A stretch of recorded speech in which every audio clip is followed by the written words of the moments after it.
ತಾಲೂಕನ್ನು ಬರಪೀಡಿತ ಪ್ರದೇಶವೆಂದು ಘೋಷಿಸಲು ಆಗ್ರಹ. ಹದಗೆಟ್ಟ ರಸ್ತೆಗಳು, ಅಕ್ರಮ ಚಟುವಟಿಕೆಗಳ ವಿರುದ್ಧ ರೈತ ಸಂಘದ ಆಕ್ರೋಶ. ಕನಕಗಿರಿ ಜುಲೈ 10ರಂದು ಕರ್ನಾಟಕ ರಾಜ್ಯ ರೈತ ಸಂಘ ಹಾಗೂ ಹಸಿರು ಸೇನೆ ಕನಕಗಿರಿ ತಾಲೂಕು ಘಟಕದ ಅಧ್ಯಕ್ಷ ಶರಣಪ್ಪ ಗದ್ದಿಯವರ ನೇತೃತ್ವದಲ್ಲಿ ತಾಲೂಕಿನ ವಿವಿಧ ಸಮಸ್ಯೆಗಳ ಕುರಿತು ಸರ್ಕಾರ ಹಾಗೂ ಜಿಲ್ಲಾಡಳಿತದ ವಿರುದ್ಧ ತೀವ್ರ ಅಸಮಾಧಾನ ವ್ಯಕ್ತಪಡಿಸಲಾಗಿದೆ. ಸತತ ಮಳೆಯ ಕೊರತೆ, ಬೆಳೆ ವೈಫಲ್ಯ ಹಾಗೂ ರೈತರ ಆರ್ಥಿಕ ಸಂಕಷ್ಟವನ್ನ ಗಮನದಲ್ಲಿಟ್ಟುಕೊಂಡು ಕನಕಗಿರಿ ತಾಲೂಕನ್ನು ತಕ್ಷಣವೇ ಬರಪೀಡಿತ ಪ್ರದೇಶ ಎಂದು ಘೋಷಿಸಬೇಕೆಂದು ಸಂಘವು ತಾಲೂಕು ಆಡಳಿತ ಮುಂದೆ ಪ್ರತಿಭಟನೆ ಮಾಡುತ್ತಾ ಆಗ್ರಹಿಸಿದೆ. ಈಗಾಗಲೇ ರೈತರು ಸಾಕಷ್ಟು ನಷ್ಟ ಅನುಭವಿಸಿದ್ದು, ಬೆಳೆಗಳು ಒಣಗಿ ಹೋಗುತ್ತಿರುವ ಹಿನ್ನೆಲೆಯಲ್ಲಿ ಸರ್ಕಾರ ವಿಶೇಷ ಪರಿಹಾರ ಪ್ಯಾಕೇಜ್, ಬೆಳೆ ಪರಿಹಾರ ಮತ್ತು ಸಾಲ ಮರುಪಾವತಿಗೆ ವಿನಾಯಿತಿ ನೀಡಬೇಕೆಂದು ಒತ್ತಾಯಿಸಲಾಗಿದೆ. ತಾಲೂಕಿನ ಬಹುತೇಕ ಗ್ರಾಮಗಳ ಪ್ರಮುಖ ರಸ್ತೆಗಳು ಸಂಪೂರ್ಣ ಹದಗೆಟ್ಟಿದ್ದು, ಸಾರ್ವಜನಿಕರು, ರೈತರು, ವಿದ್ಯಾರ್ಥಿಗಳು ಹಾಗೂ ವಾಹನ ಸವಾರರು ಪ್ರತಿದಿನ ತೀವ್ರ ತೊಂದರೆ ಅನುಭವಿಸುತ್ತಿದ್ದಾರೆ. ರಸ್ತೆಗಳಲ್ಲಿ ದೊಡ್ಡ ದೊಡ್ಡ ಗುಂಡಿಗಳು ಉಂಟಾಗಿದ್ದು, ಅಪಘಾತಗಳ ಸಂಖ್ಯೆಯೂ ಹೆಚ್ಚುತ್ತಿದೆ.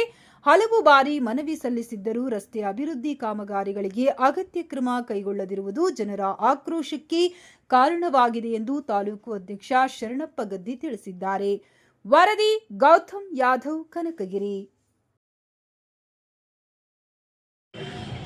ರೈತರೆಲ್ಲರೂ, ಕನಕಗಿರಿ ತಾಲೂಕಿನ ರೈತ ಬಾಂಧವರೆಲ್ಲರೂ ತಹಸೀಲ್ದಾರ್ ಕಚೇರಿಯ ಮುಂಭಾಗ ಬಂದು ಕುಳಿತಕ್ಕಂಥ ಮೂಲ ಉದ್ದೇಶ ಏನಂದರೆ, 1.5 ತಿಂಗಳದಿಂದ ನಮಗೆ ಮಳೆ ಬಂದಿಲ್ಲ. ಕೃತಿಕ ಮಳೆ, ರೋಹಿಣಿ ಮಳೆ ಮಾತ್ರ ಮಳೆ ಆಗಿದೆ. ಆ ಮಳೆ ಆದ ಮೇಲೆ ನಾವು ಬಿತ್ತಿದ್ದೀವಿ. ಆದರೆ ಬಿತ್ತಿದ ಮೇಲೆ 3 ಮಳೆ ಕೈ ಕೊಟ್ಟಿದ್ದರಿಂದ, ಅಂದರೆ ಸುಮಾರು 1 ರಿಂದ 1.5 ತಿಂಗಳ ಮಳೆ ಕೈ ಕೊಟ್ಟಿರೋದ್ರಿಂದ ನಮಗೆ ನಾವು ಬಿತ್ತಿರ್ತಕ್ಕಂಥ ಬೆಳೆಗಳು ಸಂಪೂರ್ಣವಾಗಿ ನಾಶವಾಗಿವೆ. ತೊಗರಿ ಬೆಳೆ ಇರ್ಬೋದು, ಹತ್ತಿ ಇರ್ಬೋದು, ಸಜ್ಜೆ ಇರ್ಬೋದು, ಬೇರೆ ಎಲ್ಲ ಬೆಳೆಗಳು ಸಹ ಒಣಗೋಗ್ಯವ. ಹಾಗಾಗಿ ನಮ್ಮ ಕನಕಗಿರಿ ತಾಲೂಕನ್ನು ಬರ ಪೀಡಿತ ತಾಲೂಕೆಂದು ಘೋಷಣೆ ಮಾಡಬೇಕು. ಇದು ನಮ್ಮ ಮೂಲ ಬೇಡಿಕೆ. ಅದಾದ ಮೇಲೆ ಬರಪೀಡಿತ ಘೋಷಿತ ತಾಲೂಕಿಗೆ ಅವಶ್ಯಕವಾಗಿರುವ, ಅಂದರೆ ದನ ಕರುಗಳಿಗೆ ಅವಶ್ಯಕವಾಗಿರುವ ಮೇವನ್ನು ಸಂಗ್ರಹ ಮಾಡಬೇಕು. ಅಂದರೆ ಗೋವುಗಳನ್ನು ರಕ್ಷಣೆ ಅಂತ ಮಾಡ್ತಕ್ಕಂಥ ಕೆಲಸವನ್ನು ಮಾಡಬೇಕು. ಆಮೇಲೆ ಗ್ರಾಮೀಣ ಭಾಗದ ಜನರಿಗೆ ಕುಡಿಯುವ ನೀರಿನ ಸೌಲಭ್ಯವನ್ನು ಒದಗಿಸಬೇಕು. ಅದು ಅಲ್ಲದೆ ಇನ್ನು ಹಲವಾರು ನಮಗೆ ಬೇಡಿಕೆಗಳಿದಾವೆ. ಅದರಲ್ಲಿ ಮುಖ್ಯವಾಗಿ ಏನಪ್ಪ ಅಂತಂದರೆ, ನಮ್ಮ ತಾಲೂಕು ಆಗಿ 8 ವರ್ಷ ಗತಿಸಿದ್ರು ಸಹ ನಮ್ಮ ತಾಲೂಕಿನಲ್ಲಿ ಯಾವುದೇ ಕಚೇರಿಗಳು ಪ್ರಾರಂಭ ಆಗಿಲ್ಲ. ಬರೀ ತಹಸೀಲ್ದಾರ್ ಕಚೇರಿ, ಇಒ ಕಚೇರಿ ಇವೆಲ್ಲವೂ ಸಹ ಬಾಡಿಗೆ ಒಂದು ನಡೀತಾವೆ. ಸ್ವಂತ ಕಚೇರಿಗಳು ಇಲ್ಲವಾಗಿದ್ದಾವೆ.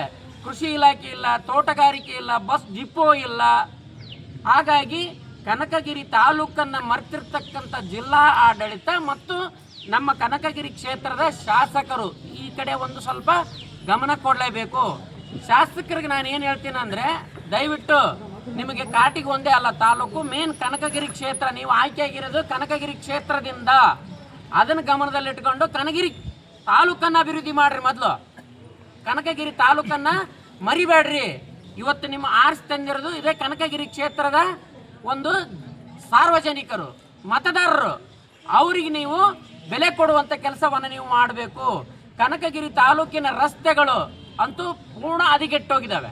ಅದರಲ್ಲಿ ವಿಶೇಷವಾಗಿ ಹೇಳ್ಬೇಕಂದ್ರೆ, ಕನಕಗಿರಿ ತಾಲೂಕಿನಿಂದ ನಾವು ಕೊಪ್ಪಳ ಜಿಲ್ಲೆಗೆ ನಾವು ಹೊರಡ್ಬೇಕಂದ್ರೆ, ಮುಸ್ಲಾಪುರದಿಂದ ಕೊಪ್ಪಳಕ್ಕೆ ಹೊರಡ್ಬೇಕಂತ ರಸ್ತೆ ಏನಾಗಿದೆ, ಮಾಯ ಆಗಿದೆ. ಮುಖ್ಯವಾದ ರಸ್ತೆನೇ ಇಲ್ಲ ನಮಗೆ. ನಾವೆಲ್ಲಿ ಹೋಗ್ಬೇಕು? ಹಳ್ಳಿಯಿಂದ ಮತ್ತೆ ಒಳಗೆ ಹಳ್ಳಿಗೆ ಹೋಗ್ಬೇಕು. ಯಾವುದೋ ಗಂಗನಾಳಿಂದ ಕೊಪ್ಪಳಕ್ಕೆ ಹಾಸಗಲ್ಲಿಗೆ ಹೋಗ್ಬೇಕು. ಅಂದರೆ ರಾಜ್ಯ ಹೆದ್ದಾರಿನೇ ಇಲ್ಲ ನಮಗೆ. ಇದಕ್ಕೆ ಸಂಬಂಧಪಟ್ಟಂಥ ಲೋಕೋಪಯೋಗಿ ಇಲಾಖೆ ಅಧಿಕಾರಿಗಳು ಉತ್ತರ ಕೊಡಬೇಕು. ಆಮೇಲೆ ಶಾಸಕರು ಉತ್ತರ ಕೊಡಬೇಕು. ಅದಾದ ನಂತರ ನಮ್ಮ ಕನಕಗಿರಿ ತಾಲೂಕಿನಲ್ಲಿರ್ತಕ್ಕಂಥ ಸಮುದಾಯ ಆರೋಗ್ಯ ಕೇಂದ್ರದಲ್ಲಿ ಏನಾಗಿದೆ ಅಂದರೆ, ವೈದ್ಯಾಧಿಕಾರಿಗಳ ಕೊರತೆ ಇದೆ. ಇದ್ರೂ ಸಹ ಒಬ್ಬರು ಇಬ್ಬರು ಇದ್ರೂ ಸಹ ಅಲ್ಲಿ ಚಿಕಿತ್ಸೆ ಸರಿಯಾದ ರೀತಿಯಲ್ಲಿ ಸಿಗ್ತಾ ಇಲ್ಲ. ಈಗ ಹೋದ್ರೆ ಅವರು ಗಂಗಾವತಿಗೆ ಕಳಿಸ್ತಾರೆ. ಯಾಕಂದ್ರೆ ಸರಿಯಾದ ಚಿಕಿತ್ಸೆಗೆ ಒಂದು ಉಪಕರಣಗಳಿಲ್ಲ. ಆಮೇಲೆ ಅಲ್ಲಿ ಸೌಲಭ್ಯಗಳಿಲ್ಲ, ಮೂಲ ಸೌಲಭ್ಯಗಳೇ ಇಲ್ಲವಾಗಿವೆ ಕನಗಿರಿ ಒಂದು ಸಮುದಾಯ ಆರೋಗ್ಯ ಕೇಂದ್ರದಲ್ಲಿ. ಅದಾದ ನಂತರ ಕನಗಿರಿ ತಾಲೂಕಿನಲ್ಲಿ ಅತಿ ಹೆಚ್ಚಾಗಿ ಅಕ್ರಮವಾಗಿ ನಡೀತಕ್ಕಂಥ ಏನಿದಾವಲ್ಲ ಮದ್ಯ ಮಾರಾಟ ಕೇಂದ್ರಗಳು, ಅಂಗಡಿಗಳು, ಅವುಗಳ ಬಗ್ಗೆ ಅಬಕಾರಿ ಇಲಾಖೆ ಕಣ್ಣು ಮುಚ್ಚಿಕೊಳ್ತಾವ. ಇದರಿಂದ ಯುವ ಜನತೆ ಏನಾಗ್ತೈತಿ, ದಿನದಿಂದ ದಿನಕ್ಕೆ ಹಾಳಾಗ್ತಾ ಇದೆ. ಆಮೇಲೆ ಈ ಕನಗಿರಿ ತಾಲೂಕಿನಲ್ಲಿ ಅಕ್ರಮ ಮರಳು ಸಾಗಾಣಿಕೆ ಹೆಚ್ಚಾಗ್ತಾ ಇದೆ. ಇತ್ತೀಚೆಗೆ ಸಾಕಷ್ಟು ರೀತಿಯಲ್ಲಿ ಲೋಕಾಯುಕ್ತರು ದಾಳಿ ಮಾಡಿ ಹಿಡಿತಾ ಇದ್ದಾರೆ. ಅದು ನೆಪಕ್ಕೆ ಮಾತ್ರ ಹಿಡಿತಾ ಇದ್ದಾರೆ. ಆದರೆ ಯಾವುದೇ ರೀತಿಯಾದ ಪರಿಣಾಮಕಾರಿಯಾಗಿ ಆಕ್ಷನ್ ಅನ್ನ ಮಾಡ್ತಾ ಇಲ್ಲ ಜಿಲ್ಲಾಡಳಿತ. ಆ ಅಕ್ರಮ ಮರಳು ಸಾಗಾಣಿಕೆಯಿಂದಲೇ ಇವತ್ತು ಕನಗಿರಿ ರಸ್ತೆಗಳು ತುಂಬಾ ಹದಗೆಟ್ಟೋಗಿದ್ದಾವೆ. ಮಾನ್ಯ ಶಾಸಕರೇ, ನಿಮ್ಮ ಬೆಂಬಲಿತ ಮುಖಂಡರೇ ಈ ಒಂದು ಕೆಲಸವನ್ನ ಮಾಡ್ತಾ ಇದ್ದಾರೆ. ಅದನ್ನು ತಡೆ ಹಿಡಿದು ಮೊದಲು ರಸ್ತೆಗಳನ್ನು ಸುಧಾರಿಸಿ, ಆಮೇಲೆ ಇಸ್ಪೆಟ್ಟು, ಓಸಿ, ಅನೈತಿಕ ಚಟುವಟಿಕೆಗಳು ತಾಲೂಕಿನಲ್ಲಿ ಹೆಚ್ಚಿನ ರೀತಿಯಲ್ಲಿ ನಡೀತಾ ಇದ್ರು. ಈ ಪಿ ಐ ಸಾಹೇಬರು ಕಣ್ಣು ಮುಚ್ಚಿಕೊಳ್ತಾ ಇದ್ದಾರೆ. ಇದು ಯಾವುದು ನಮಗೆ ಸಂಬಂಧಪಡಲ್ಲ ಅನ್ನೋದು. ಇವ್ರಿಗೆ ಏನು ಸಂಬಂಧಪಡ್ತಂದ್ರೆ ಗಂಡ ಹೆಂಡ್ರ ಜಗಳ ಬಿಡಿಸೋದಷ್ಟೇ ಇವ್ರ ಕೆಲಸ ಆಗಿದೆ. ಗಂಡ ಹೆಂಡ್ರ ಜಗಳ, ಕೆಲವೊಂದು ಭೂಮಿ ಜಗಳ. ಆದರೆ ಇವತ್ತು ಅನೈತಿಕ ಚಟುವಟಿಕೆಗಳನ್ನ ತಾವು ತಡಿಬೇಕಾಗಿರೋದು ತಮ್ಮ ಮೂಲ ಕರ್ತವ್ಯವಾಗಿದೆ. ಅದು ಅಲ್ಲದೇನೆ ಇನ್ನೂ ಸಾಕಷ್ಟು ವಿಷಯಗಳು ನಮಗೇನಪ್ಪ ಅಂದ್ರೆ ಕನಗಿರಿ ತಾಲೂಕಿನಲ್ಲಿ ವಿದ್ಯುತ್ ಸಮಸ್ಯೆ ಇದೆ. ಈಗ 1.5 ತಿಂಗಳಿಂದ ನಮಗೆ ಮಳೆ ಇಲ್ಲ.